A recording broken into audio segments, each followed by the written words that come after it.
Hey guys and girls, it's Blackjack with 396 Guitars. I have my Gibson Thunderbird on the bench today. We have to do some work on it. We're going to de-string it. We're going to restring it. I have to check into something that's going on with the bridge. This is my one and only brand new guitar that I ever bought brand new. I ordered it special through one of the guitar shops here in town, and I live in South Florida. 22 years ago. This was my number one bass for many years on the road. So let's get to work.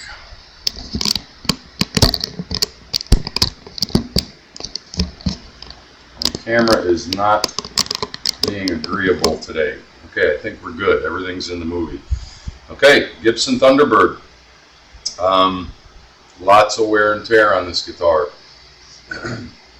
This is not fake checking. This is from where I put my fingers and have rubbed through the paint and actually got into the wood underneath.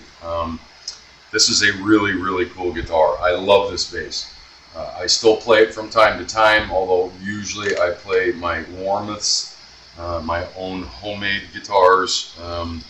But I pulled it out a couple of days ago and I said, all right, well, we're going to run it through its paces. I took it to a session. And I've been playing it in my home studio. I wasn't going to make a video, but I was going through the normal stuff that I do whenever I get ready to restring a guitar, and I started checking, fasteners and stuff, and I put this hip shot bridge on here. I took the original bridge off because I did not like it. I was never really happy with it, and once it started to delaminate all of the powder coating that was on it, I got a hip shot. I highly recommend hip shot products. Very high quality stuff. But when I was tightening these two bolts, it did not seem like they were tightening all the way. Now I have checked with my favorite little tiny, and it's not coming up from the body, and I almost don't want to unscrew it and check it, but there's just ever slightly it's getting under there. So I'm going to de-string it and I'm going to pull the bridge off just to inspect the nut sets that are in there from the Gibson factory. So let's get to it. First things first, we're going to take the strings off.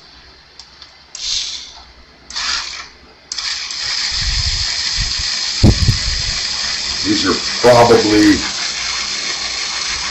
Diodarios, and I'm going to actually put a set of Roto Sounds on there. Just because they're better strings. These are not terrible strings. They just don't, when they're brand new, they're very bright and punchy, but they don't last long. That's my opinion. Take it for what it's worth. I'm going to pause while I knock the rest of the stuff off of here. We'll get right back.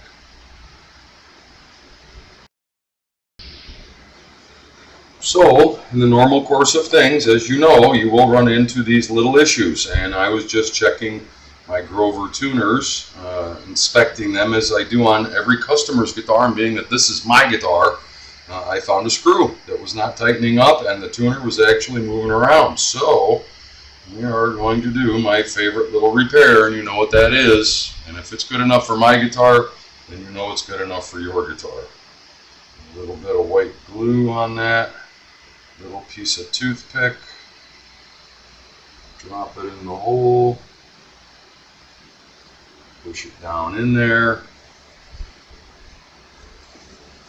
and then when the screw goes back in there, it will have something else to go against. The little glue is just to hold the tip of the toothpick in there. The toothpick is soft enough that it won't damage the screw when it goes back in, but it's hard enough to give the screw something else to bite into when it goes back in there. So we're going to let that dry while we go to the other side of this, because really what I was starting to look at and wanted to do was this guy right here, and I'm going to take this off. I started to tighten it up the other day, and it didn't seem like it wanted to tighten up. So I'm just going to take it off of here and inspect the nut sets that are down in the body. This is not uncommon check this, but usually you don't want to take them off unless you feel something odd, which I did. And I'm wondering if they didn't seem like they wanted to tighten up the way I like them to, which means I'm going to guess that the nut sets are actually trying to pull up. It does not look as though they are. What we're going to do, so they might have been, because you'll notice how the bottom of the bridge is recessed there to go around these, and that might have been that they were trying to pull up and meet that. They may put a washer in there to take up that space. I'm going to, and this might seem unsettling to some, I am going to see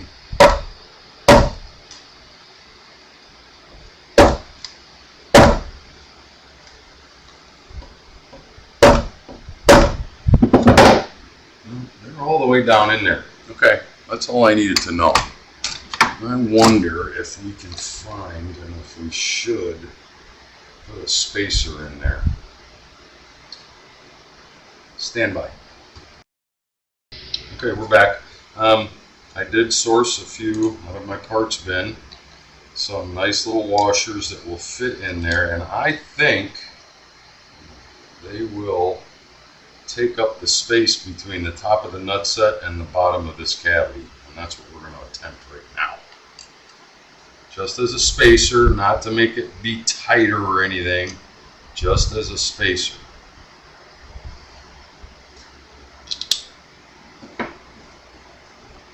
Trick is there's nothing holding them on there, and we have to get them to start and stay in place.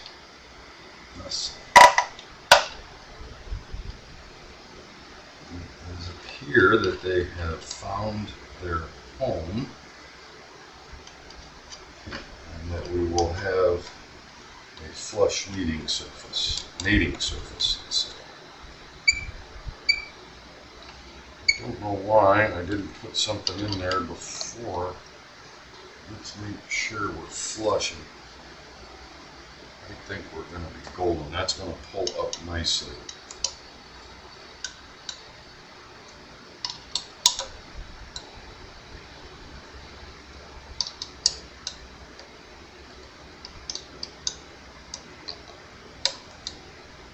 There we go.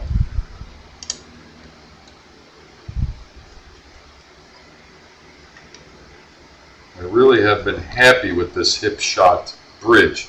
It is a huge upgrade from what Gibson puts on there. Oh yeah, they're tightening up nice, where before they were not, which meant that those nut sets were trying to pull up into that cavity.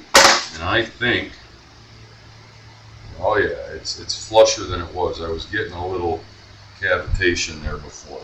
I think we're going to like that a lot. This is a huge upgrade from what Gibson puts on there originally. It did require some adjustment to get up to string height. So when we restring it, we're going to go through all the measurements in this video. So pause quickly while I put my tuner back in, and we'll get ready to restring it. Stand by. So I lied. I'm actually putting Ernie balls on here. I thought I had a set of roto sounds that I wanted to put on here, but I'm saving them for another guitar. But we're going to try these Ernie balls. I put these on all my guitars, but not my basses. This is the first time I've tried them on one of my basses, but a good friend of mine said he uses them, and I'm going to try them. If they're good enough for him, they must be good enough for me.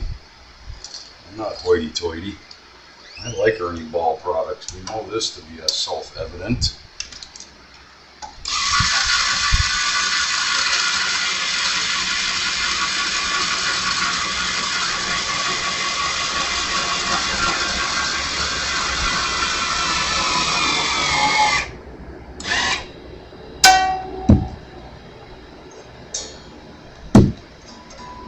Got good reps, got good brake angle. You know what a screwball I am about brake angle. So, yeah, Ernie Ball slinky base. First time I've used them, and I'm using them on my own base, so I will report back, as it were. Let's get her plugged in and check tuning. Tuned up the pitch. This guitar, like I've said in many videos, when I do my own basses, I set them up to half step below pitch, below 440.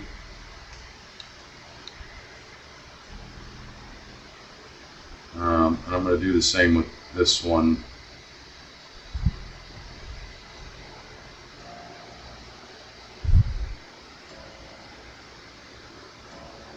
Bear with me.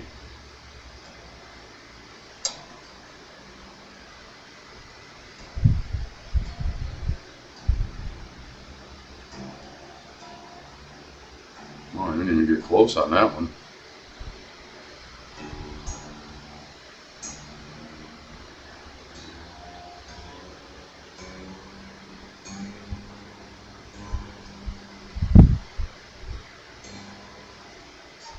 And you know this exercise, stretching out a little bit.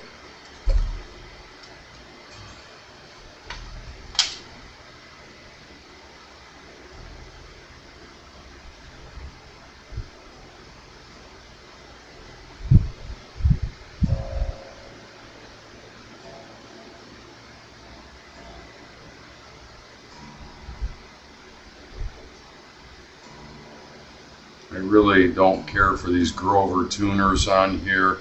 Grover is usually pretty good, but I don't care for them. They're just too small for me. I like the big honking Fender type, but they won't fit on this particular headstock. So you know, we had this apart. Now that we have string tension on it, I like that. It's just a touch there, and that could just be a bevel on the thing, but it is definitely not pulling up good. And there, of course, you won't see it. Very nice. Let's check our neck relief as always. Now, I'll be surprised if this needs to be adjusted, but you never know. Capo at the first fret, hold the body joint. And on this one, it's somewhere in that vicinity. I'm not even close to in the movie. Let's get up here a little bit farther. Sorry about that. Let's see if that works. This is a really long guitar.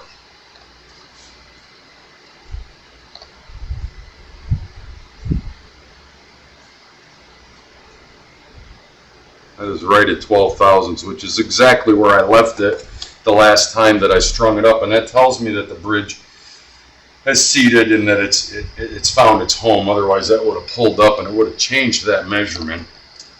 As far as string height, I don't anticipate to see any real weird stuff there either. Let's just check it out though, because we can. Right around the 12th fret. I'm going to say she's a little tall. Perfect. A little tall. A little tall. I'm going to drop these down slightly. Let's see what we're using on these. I believe it is 1.5.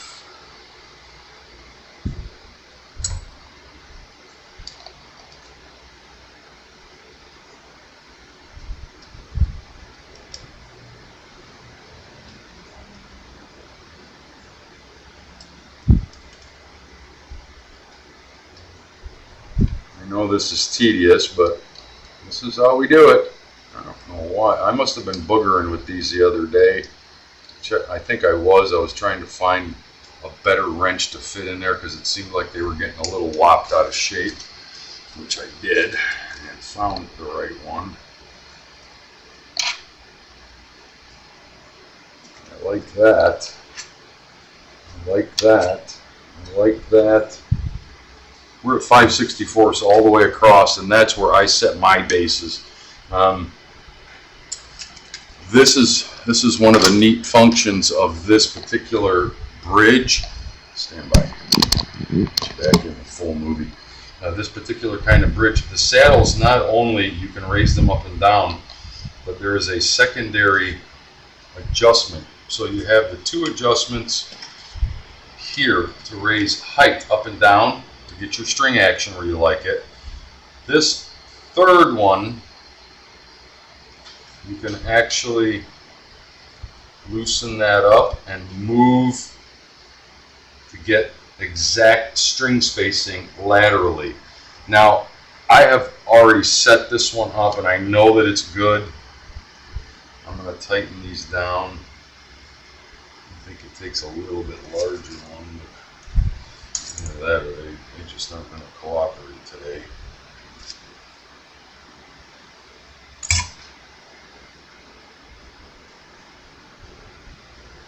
They seem like they're already tight.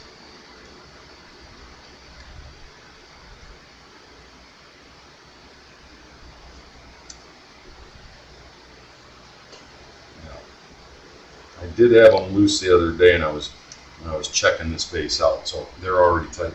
But that's a neat function, and that's why I tout hip shot stuff. I do use hip shot from time to time on customers' guitars if they're asking about an upgrade.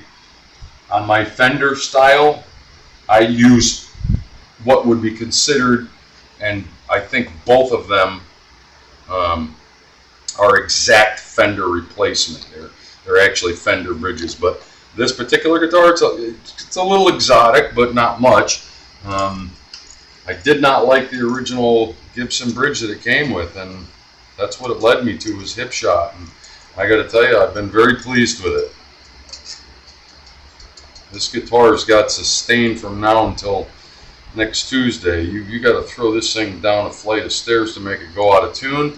And you can pluck a string on it, walk away, go eat a sandwich, come back an hour later, and it's still humming. So, beautiful guitar. A real Gibson Thunderbird. It's my guitar. All the adjustments are pretty much where I left them. I was boogering with these the other day as I was investigating my bridge. You saw us repair that. You saw us put a set of strings on it, even though I didn't film every bit of it. My pickup heights are exactly where they were before. This is my favorite Gibson Thunderbird. It is my own guitar. I love it. This is Blackjack with 396 Guitars. Thanks for playing along. Make sure you like and subscribe. It helps me out a lot. Get on my YouTube channel and really help me out. Like and subscribe. Send lots of love. Be kind to everyone you walk into.